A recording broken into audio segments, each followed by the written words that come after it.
From New York, this is Democracy Now! The past few days of Hurricane Ida and the wildfires in the West and the unprecedented flash floods in New York and New Jersey is yet another reminder that these extreme storms and the climate crisis are here. We need to be much better prepared. We need to act. As the death toll climbs from flash floods in the Northeast, President Biden heads to the Gulf Coast, where Hurricane Ida first made landfall Sunday. We'll go to New Orleans, which is still without power in the sweltering heat, to speak with Malik Rahim, who helped found the mutual aid group Common Ground after Hurricane Katrina. He continues to help feed people in need. As the city swarms with police, he says help from the federal government is hard to find. Then, as we move into Labor Day weekend, we look at dirty work, essential jobs, and the hidden toll of inequality in America with New Yorker writer A.L. Press. Just to kind of get at what I mean by dirty work and why it is actually similar to the essential worker conversation in some ways. These are jobs that support the prevailing social order that we have. We'll speak with some of the people profiled in dirty work, including Christopher Aaron, a former military intelligence analyst for the CIA's drone program, and Dulce Castaneda with Children of Smithfield, led by family members of meatpacking workers. COVID really exacerbated the alarmingly dangerous working conditions that many meatpacking workers were already working in prior to COVID-19, including repetitive motions, causing stress on the body, hand and shoulder injuries, and in addition to, workers often having little time to sanitize and use the restroom or change their equipment.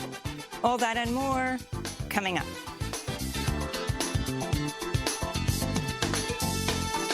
Welcome to Democracy Now!, democracynow.org, The War and Peace Report. I'm Mimi Goodman.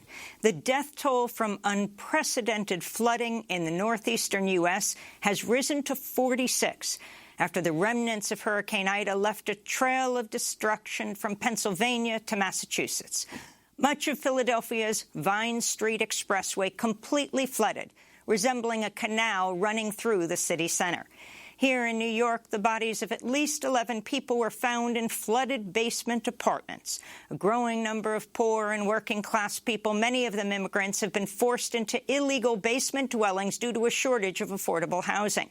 Meanwhile, Mayor Bill de Blasio joined Governor Kathy Hochul and Senator Chuck Schumer Thursday in demanding Congress pass a federal infrastructure bill to help cities prepare for the climate catastrophe.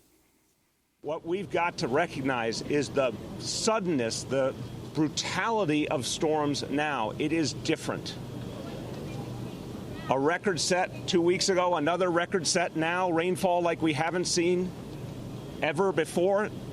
This is the biggest wake-up call we could possibly get. Meanwhile, Hurricane Ida's death toll along the Gulf Coast has risen to 16. More than 830,000 customers remain without power. Louisiana officials say critical shortages of fuel are hampering relief efforts. State and federal officials are investigating reports of oil and chemical spills along the Gulf Coast in the wake of Hurricane Ida. The investigations come after the National Oceanic and Atmospheric Administration, that's NOAA, published aerial photos showing miles of oil slicks along the Mississippi River and in the Gulf of Mexico, including spills near a Phillips 66 refinery and an Enterprise offshore drilling platform. In Afghanistan, humanitarian flights by the United Nations have resumed in parts of the country. The World Food Program warned the current political upheaval has only compounded the food insecurity brought on by years of conflict and a devastating drought.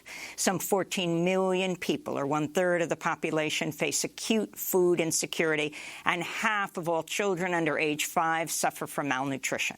Western Union announced Thursday it's resuming money transfer services to Afghanistan. In the western city of Herat, dozens of women took to the streets Thursday to demand the Taliban respect their human rights and full participation in Afghan society.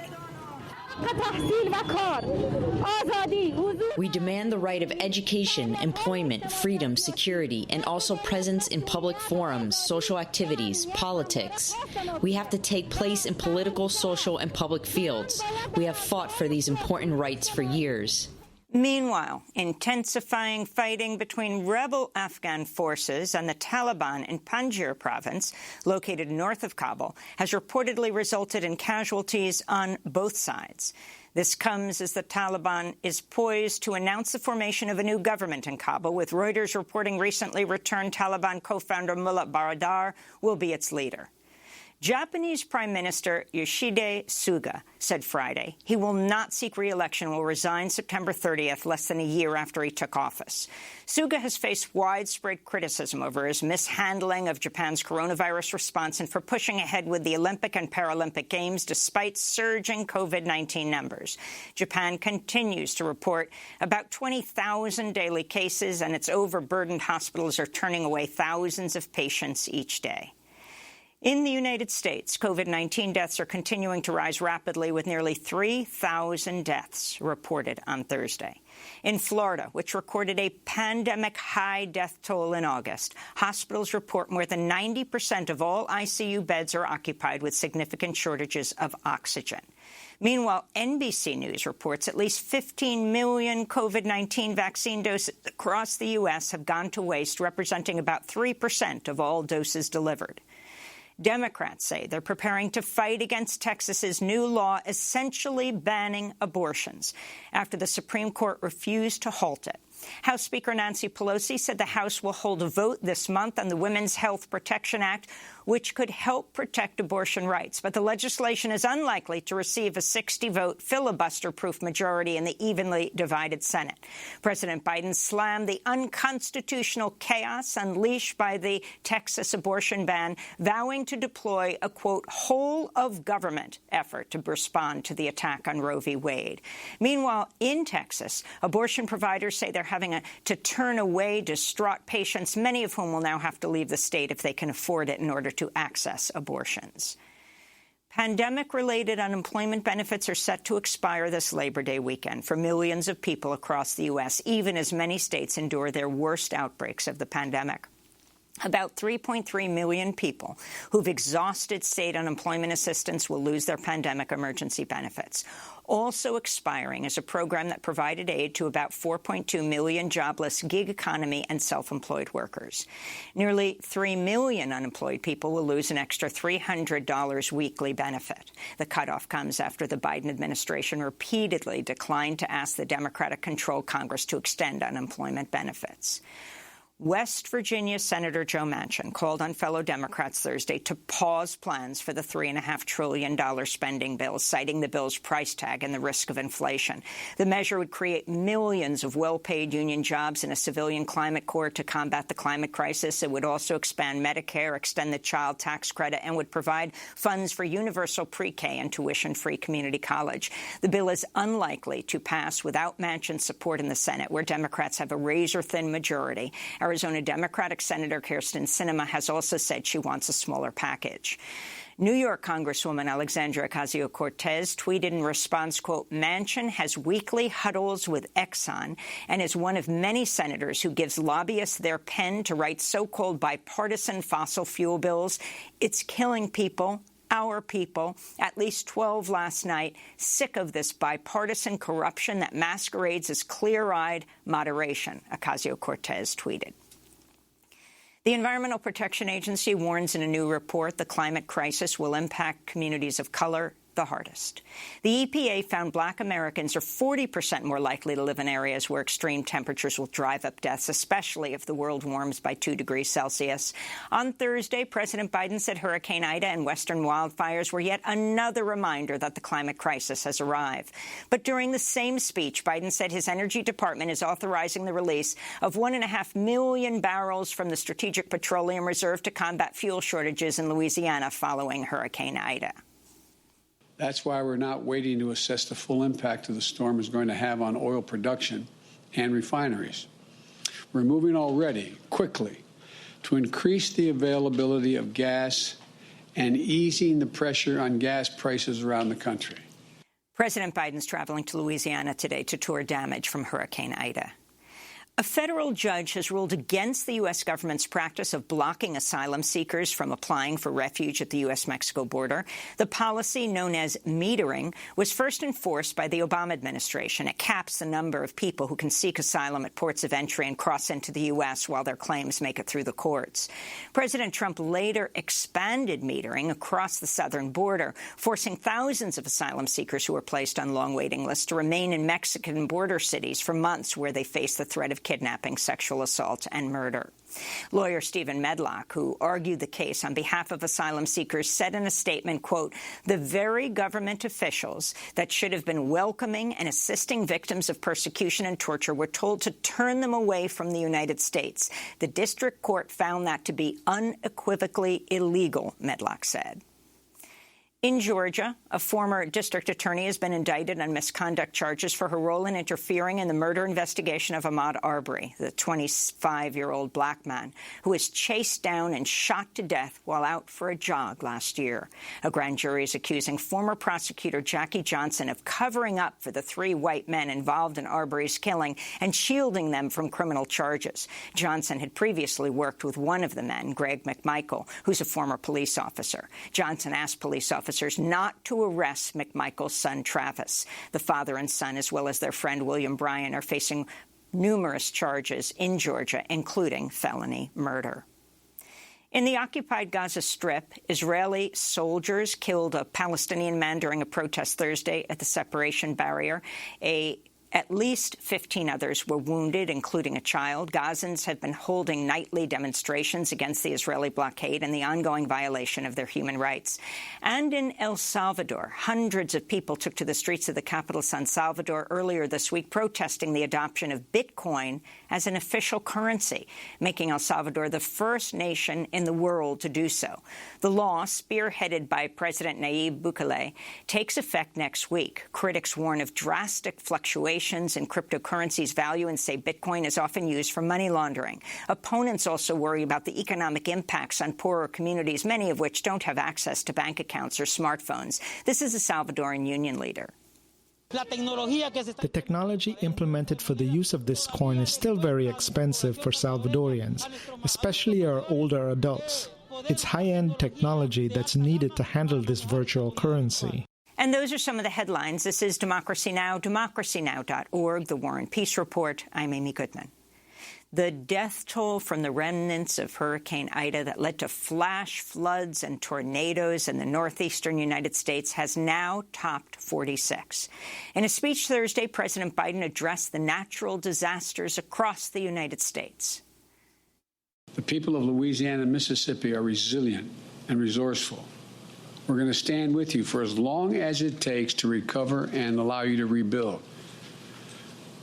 And to the country, the past few days of Hurricane Ida and the wildfires in the West and the unprecedented flash floods in New York and New Jersey is yet another reminder that these extreme storms and the climate crisis are here. We need to be much better prepared. We need to act. This comes as a new report from the Environmental Protection Agency details how people of color in the United States will bear the brunt of the climate crisis. Nearly 1 million homes and businesses in Louisiana and Mississippi are without power after Hurricane Ida made landfall Sunday. Nearly a week later, most of the city of New Orleans remains in the dark. Reports are coming in of tragic scenes, including in Independence, Louisiana, where 4 nursing home residents died and nearly 800 more were rescued from a warehouse after they were taken there to ride out the storm from 7 nursing homes, all owned by the same Baton Rouge businessman. They spent 6 days there, and several officials described the elderly living in inhumane conditions, some calling out for medicine, others stuck in diapers full of feces. Meanwhile, the city of New Orleans remains under a curfew imposed Tuesday by the mayor and New Orleans Police Chief Sean Ferguson, who spoke Tuesday. Effective today, 8 p.m. tonight, we will be enforcing our curfew ordinance, meaning that we're expecting everyone to comply. We also continue to enforce our anti-looting deployment. The added capacity in which the mayor mentioned Lang, Louisiana National Guard. LSP will be in here with us as well. Our Orleans Parish Criminal Sheriff's Office has also assisted with this deployment. So we have more additional capacity to address the needs of our city. For more, we go to New Orleans, to the neighborhood of Algiers, to speak by phone with Malik Rahim. We spoke to him extensively during Hurricane Katrina. You know that Ida hit on the 16th anniversary of Katrina.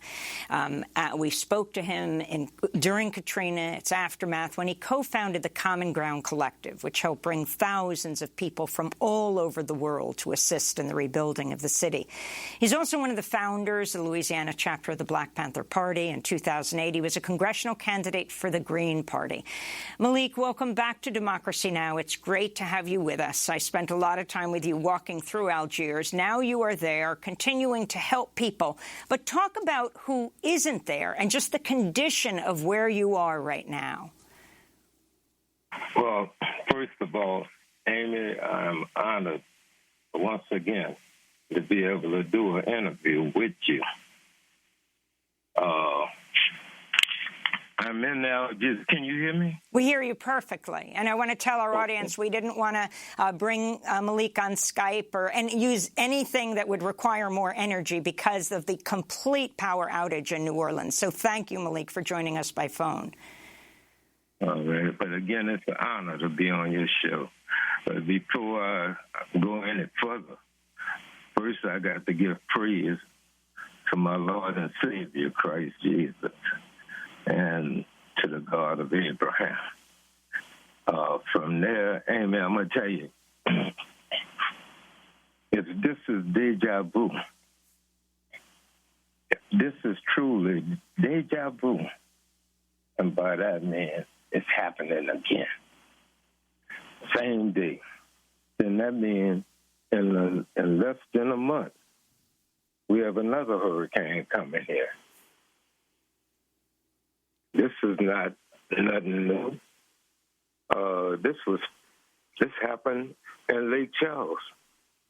It was hit by 2 Category 5 hurricanes in a little over a month. So if this is deja vu, then we need to start getting prepared for that. Now, as for what is lacking is the understanding that, once again, the poor was left. You know, those who have wealth, they left. Those who had any kind of income, when this hurricane, when Ida came this way, they left. They locked their second and third car up in the yard and their driveway, and they left. They didn't worry about giving the food away that they know was going to go bad. They just left. That's the reason why, once again, people start looting. Because once again, this hurricane happened when it was the worst time in America to be poor. After spending everything you had on school supplies. Now you're stuck. Now you're stuck in a city that have a heat index of 105. And the thing that really got to me that was lacking up until yesterday was ice. Because if you didn't have any money because you were broke and you was waiting on the first, you couldn't even go and buy a bag of ice. And if you bought one, walking in this heat back to your home, you lost at least a third of it. So you have people like this. Then the frustration came when the first came, when they had money in their account, but they can't access it. So that brings about it. But there's a saying, and I love what President Biden said, because he has the experience. He has witnessed what happened during Katrina. He was in government desk. He was vice president when other national disasters happened. So, and by that I mean he has the experience. And the experience said when he said we need to get prepared. But it can't be no just one-sided preparation. In the aftermath of Katrina, we served over 500,000 people. This has been acknowledged by groups all over the world, with the exception of the city of New Orleans. I mean, the International Coalition of Sites of Conscience have designated, not me, but my house as an international site of conscience, recognized in over 65 nations, but not in the city of New Orleans. So again, we have, because the thing that is needed is emergency disaster teams made up of people of their community. They could work in conjunction, especially with the fire department, and make sure that their community is taken care of. And if this was going on, then we'd be better prepared. If we'd be hit with another Rita, it wouldn't catch us in the same dismal situation where we have to force people to go to the shelters. We could prepare for it. And the thing that is needed that's happening now, Amy, is the fact that now we have this going on right now. And look at where the need is. This is going on during a pandemic. Nobody is talking right now about what's going to be the next impact that we're going to get hit with all these roofs that is leaking. Well, the only person that can afford to get their roof repaired is the rich. And the only person right now is able to afford to get somebody to put a tarp on their roof is those with some kind of money. Malik, they're tarping their roof. On Tuesday, New Orleans Mayor LaToya Cantrell imposed a citywide curfew for all the residents from 8 p.m. to 6 in the morning. The police chief said that the Louisiana State Police and National Guard are supplementing police patrols. Have you seen these troops? Have you seen the National Guard? How are they being used? Well, I'm going to tell you one thing. Right now, what I've seen more of at least until he enforced this anti-looting law, this bill, that we was working together. We was working together like we didn't work during Katrina. That they was paying people the type of respect. But, Amy, it's heartbreaking when you see a woman with 3 kids in a house with no air conditioner, no fan, with nothing, not even ice. When you see people that is fearful of taking their medication because they feel that it's going bad, because there, again, there's no ice. But the thing that we have to look at is the next wave that's about to hit this city, and that is mold infestation. Because every house that got water in it going to suffer with mold infestation. Are we prepared for it? Will you have people that's taking bleach and bleaching out their walls and killing themselves in the act trying to rid their homes of mold? Because that's the next thing that's going to happen. Mold abatement got to be right there on top of it. And then the next thing is the Gulf Coast, our wetlands. Our wetlands was hit. Port Fourchon, Galliano, Cocotree. I could go on to the Grand Isle. These people took the blunt of this. But they also sit right there in the petroleum industry. We have thousands of abandoned oil rigs in the Gulf of Mexico. We have thousands of them. What would have been the impact of them? We need groups like Greenpeace to come down here and step up. And not just for agitation or for anything, but how can we work together? How can we work together with companies that have the reputation of working during these type of crises? Malik, next year President Biden is coming to New Orleans today. What message do you have for him? No, well, he came yesterday. I thought he came yesterday. But if he's coming today, the only thing I'm not one of the privileged few that would be able to see him. But my message to him would be is to work with the community. The community is, a strong community. Don't need nobody to lead them. They know what to do. Work with the faith-based institutions here. Amy, right now in Algiers, we got 3 movie studios that have produced movies for over the last 10 years, have made billions of dollars. None of them have contributed nothing to this community other than making it now unaffordable for you to even rent. That's the reason why the crisis in New Orleans is so bad. People here can't rent in New Orleans. They can't afford it, not the working poor.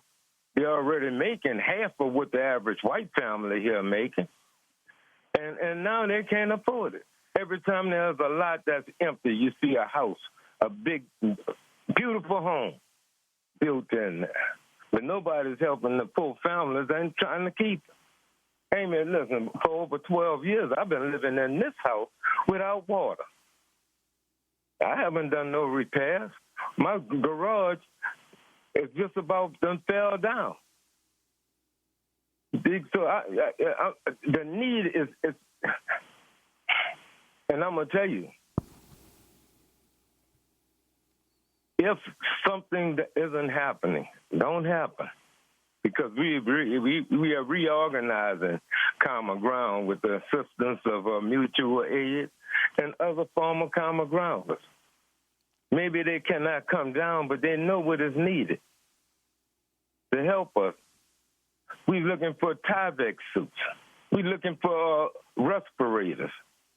We're looking for gloves and boots that can be used so that we could show people when they have to gut out their houses how to correctly do it, and how to do the mold remediation.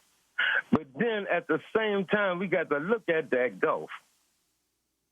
And I heard you mention about that oil spill. We got to understand this. That's why next year, during Katrina, we're going to have deja vu again. Because I'm calling for I'm in an environmental conference to be held here in New Orleans, where we can come together and talk about making sure that the safeguards is in place to assure that that Gulf is kept as clean as possible. Well, Malik, we're going to come back to touch base with you. I want to thank you so much for spending this time and the electricity you have in your phone. Malik Rahim in the Algiers neighborhood of New Orleans with a powerful message for the world. We first met him during Hurricane Katrina and its aftermath when he co-founded the Common Ground Collective, which helped bring thousands of people from around the world to help rebuild New Orleans and the surrounding areas. He's also one of the founders of the Louisiana chapter of the Black Panther Party, was a congressional candidate for the Green Party. Be safe And again, we will talk to you soon. Next up, ahead of this Labor Day weekend, we look at dirty work, essential jobs, and the hidden toll of inequality in America with New Yorker writer A.O. Press and the people he profiles, like a former drone operator and the family member of meatpacking workers. Stay with us.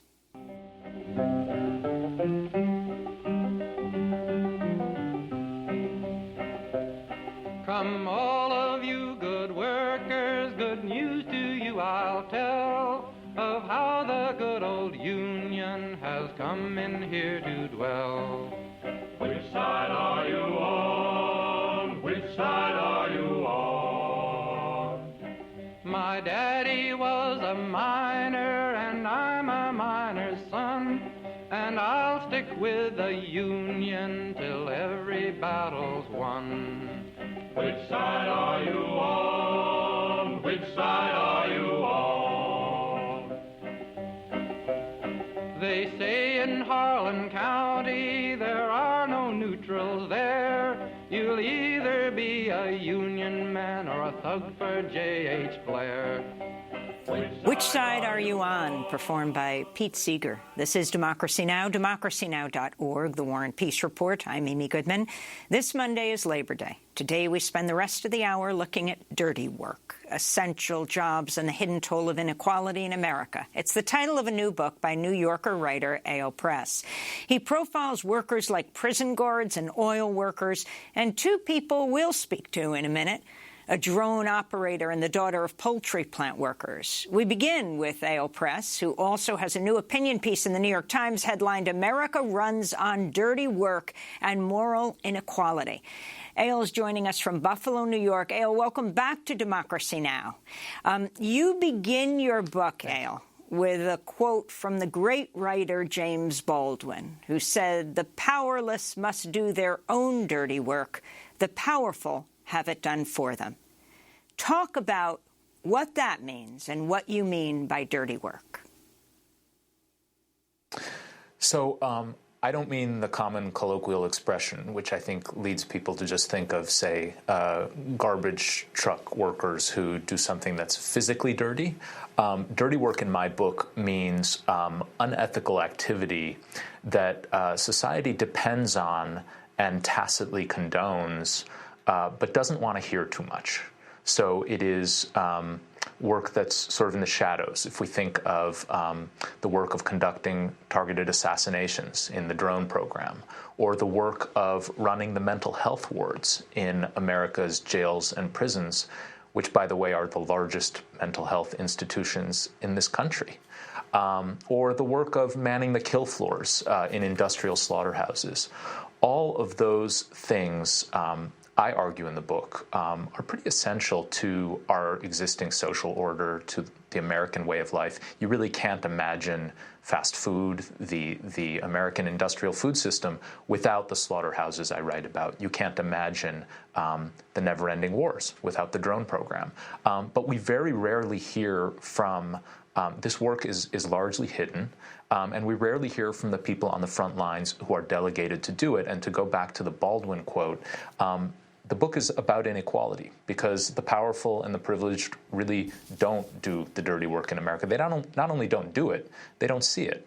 And so I'm particularly honored to be on this show because you've invited some of the people I've written about to tell their stories. We don't hear those stories enough, and also the family members of people who do this work. So let's go to one of the workers in your new book, Dirty Work, Essential Jobs, and the hidden toll of inequality in America. Christopher Aaron, a former intelligence analyst for the CIA's drone program, a 2018 article that described his job opened like this, quote, "In the spring of 2006, Christopher Aaron started working 12-hour shifts in a windowless room at the Counterterrorism Airborne Analysis Center in Langley, Virginia. He sat before a wall of flat-screen monitors that beamed live classified video feeds from drones hovering in distant war zones."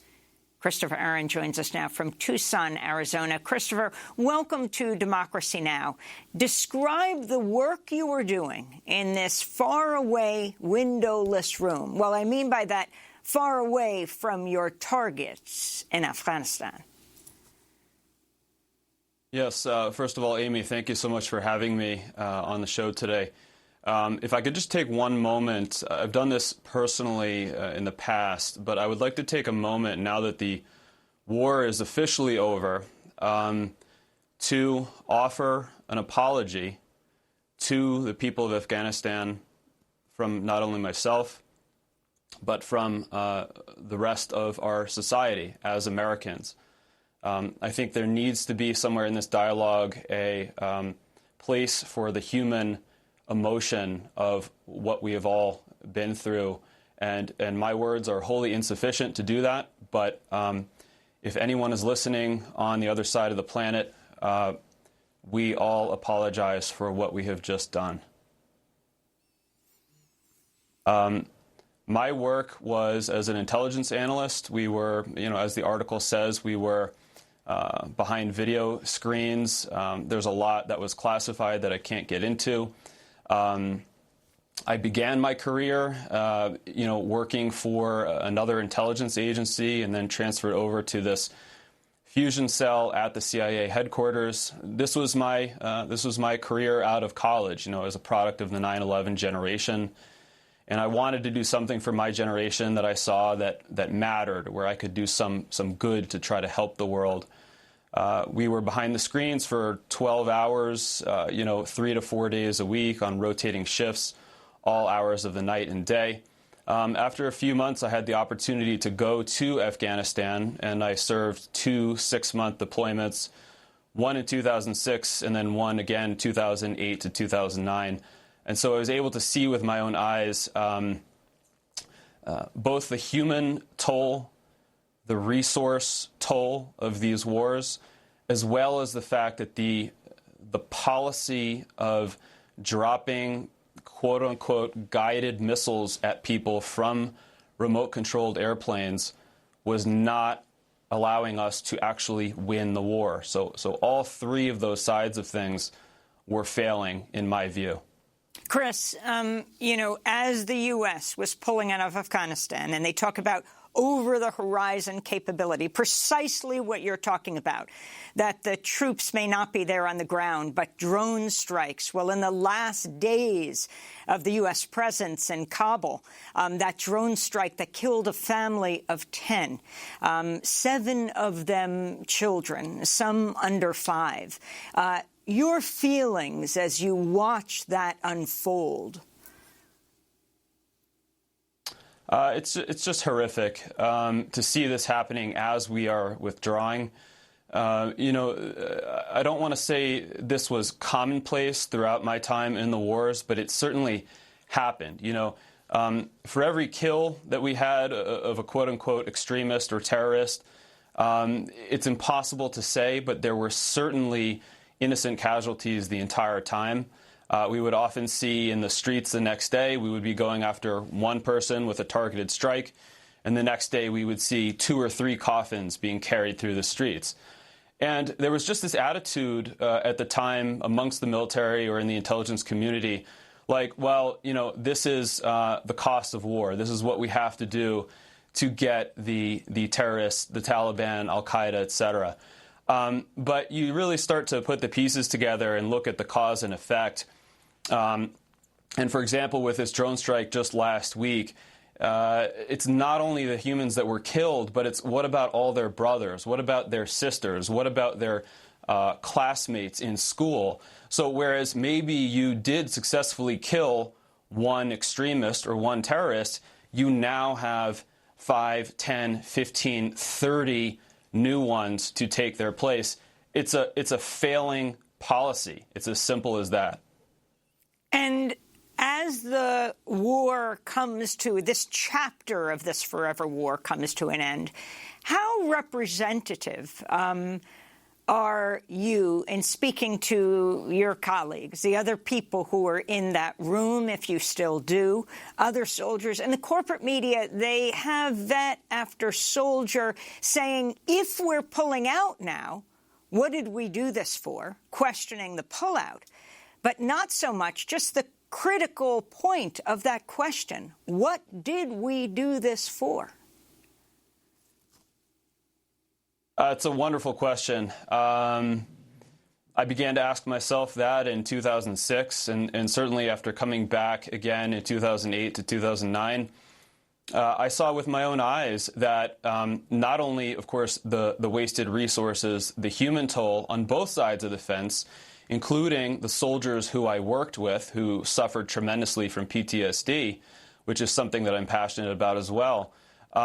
But the loss of areas of control of the country in 2008, 2009, the entire region in southern Afghanistan of Kandahar, this might sound kind of silly, but I had Thanksgiving dinner there in 2006 as we were flying into some of the remote bases. And by 2009, we could not return there. So I was like, wait a minute, we're continuing this war. This is in 2009. We can't go back to a base that we formerly controlled. Why were we there the entire time? There are others. I'm not the only one who has spoken out about this. There's Brandon Bryant, Sean Westmoreland, Lisa Ling, and of course Daniel Hale, who has just been imprisoned just a month or two ago. However, I would say releasing it's few and far between the people.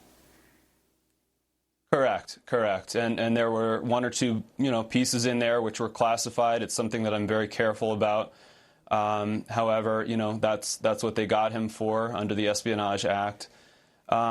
Ultimately, what were we there for? I am unable to accept that, me as a 29-year-old back in 2009, that something that was so obvious to me about the failing of the trajectory of the wars, I'm unable to believe that my military superiors and the politicians way above me were not able to see the same thing.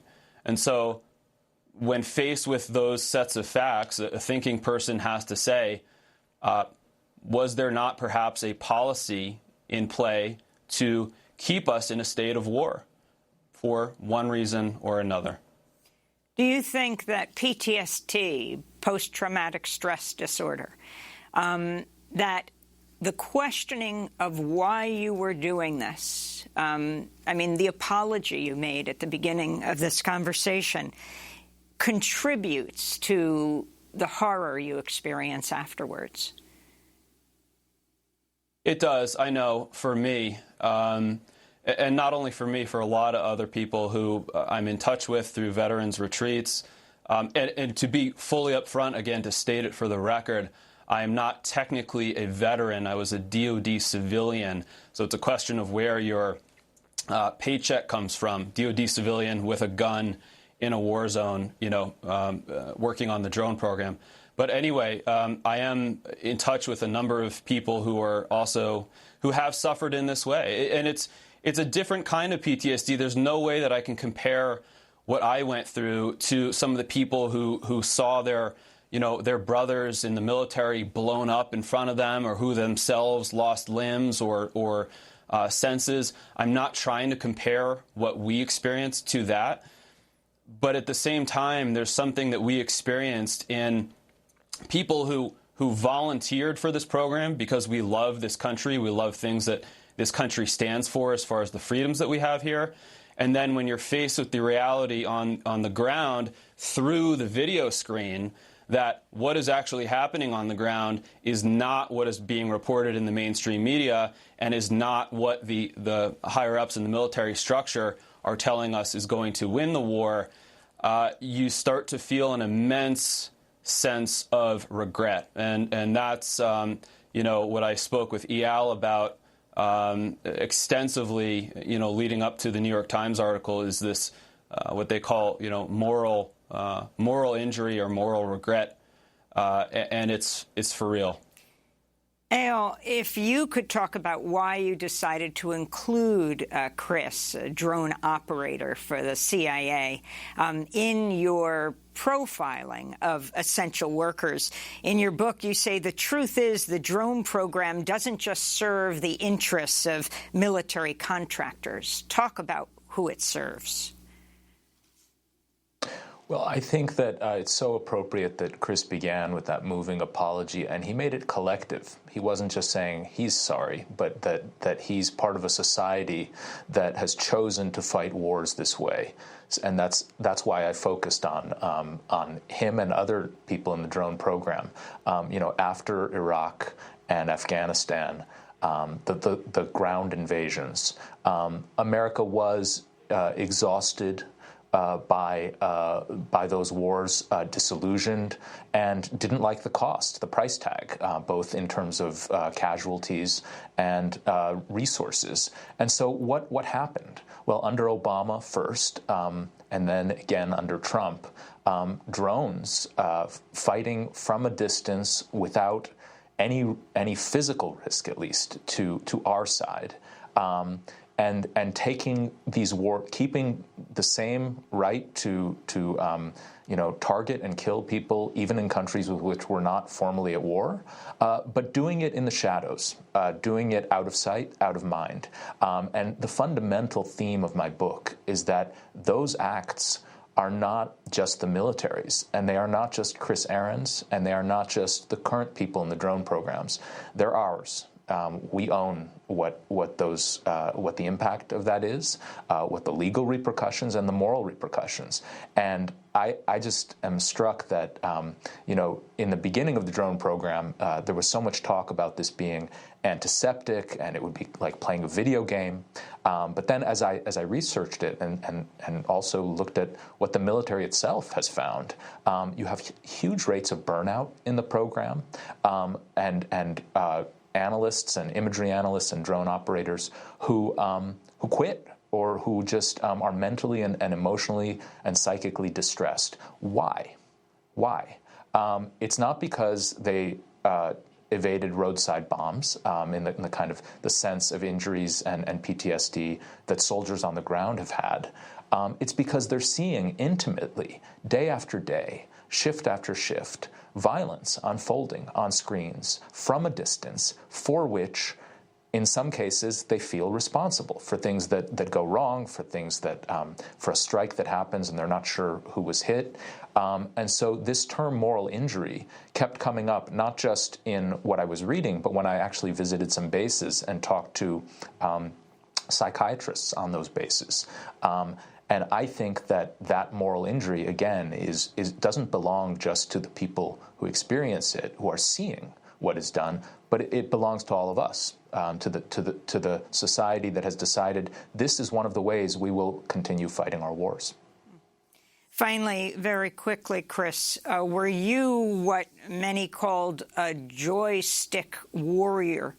And were these so-called joystick warriors, drone operators, treated differently than soldiers in the battlefield?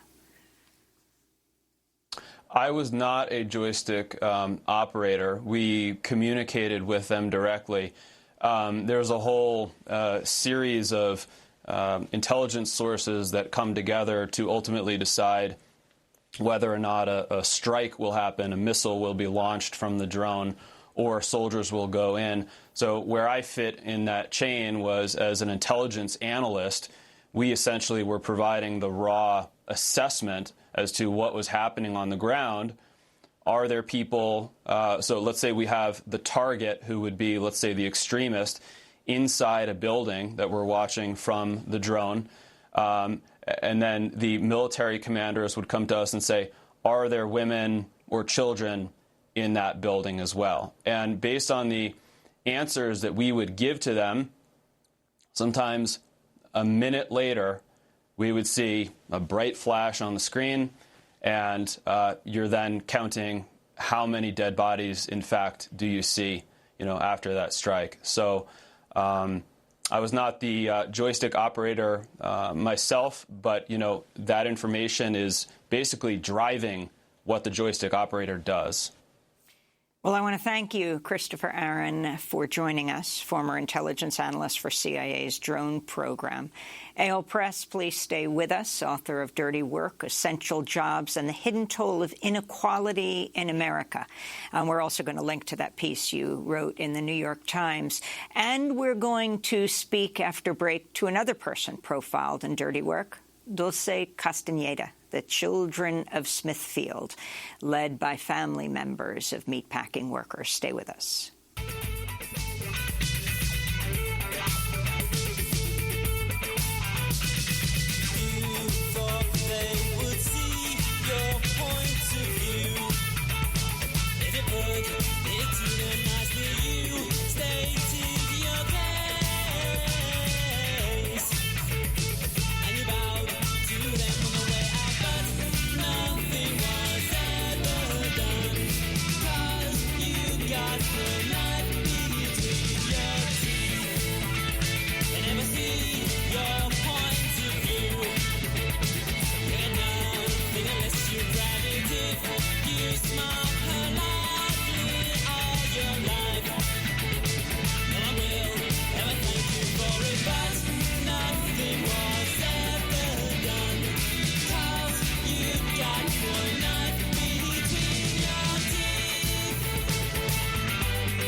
Get a Knife Between Your Teeth by McCarthy. This is Democracy Now!, democracynow.org, The War and Peace Report. I'm Amy Goodman.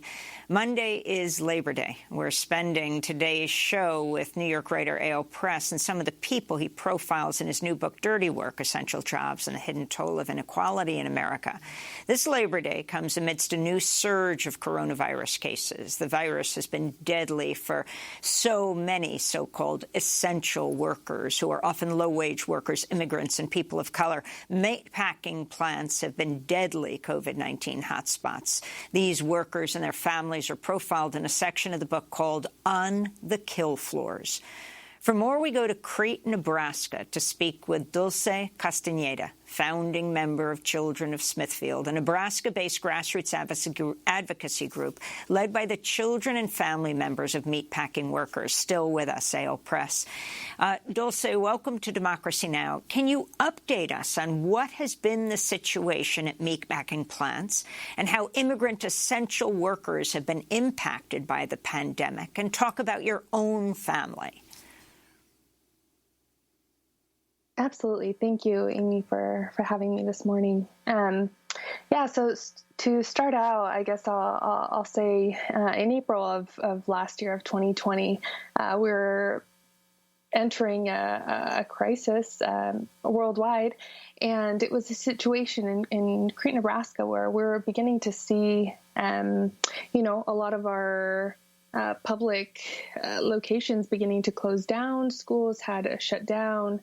Government buildings are beginning to close. And while all of this was happening, things at the Crete Smithfield plant sort of seemed to be remaining as usual. Nothing was really changing. And so my father, who's a meatpacking worker and works at the plant, I was hearing from him and from other community members sort of the working conditions that they were facing.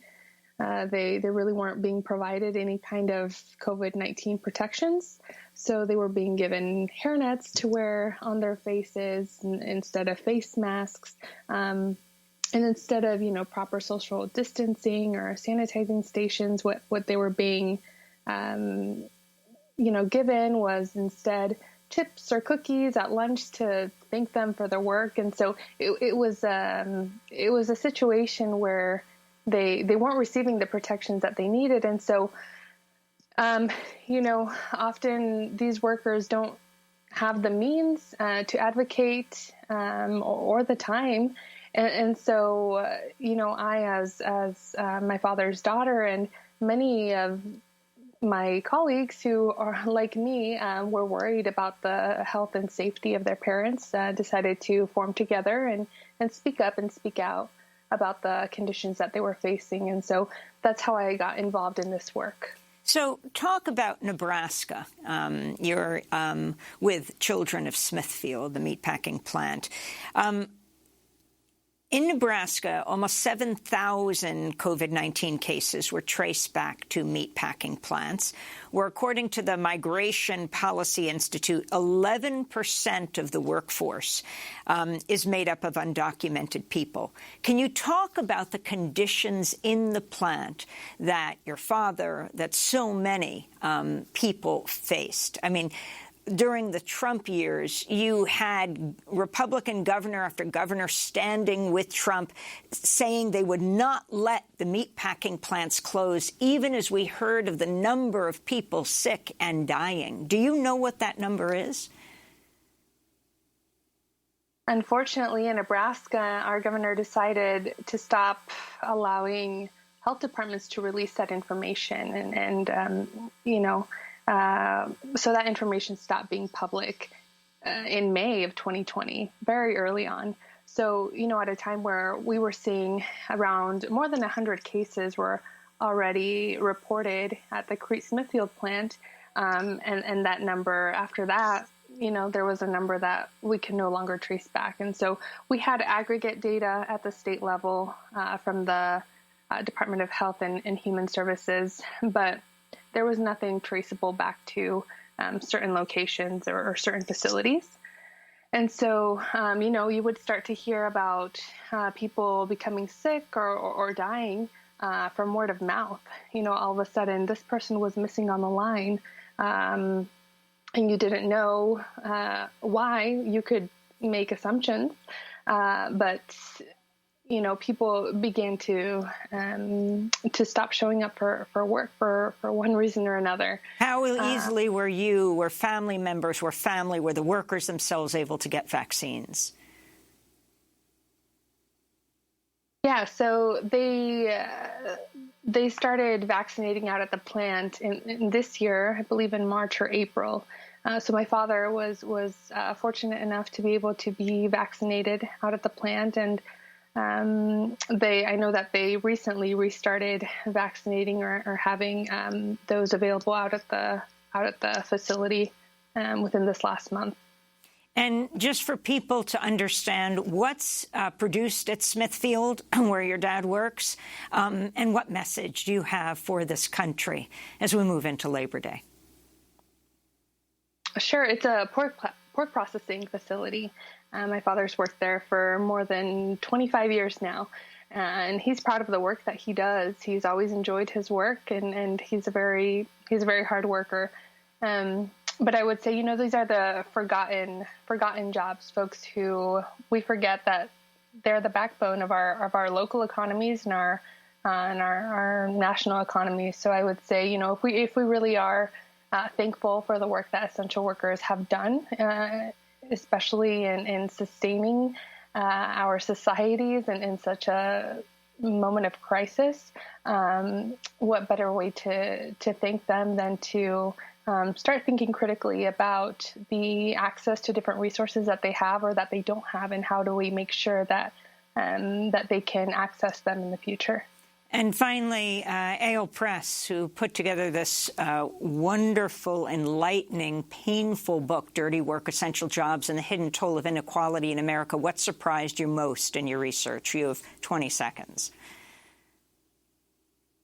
Well, I think that just the incredible dignity of the people I wrote about, including Dulce and Chris.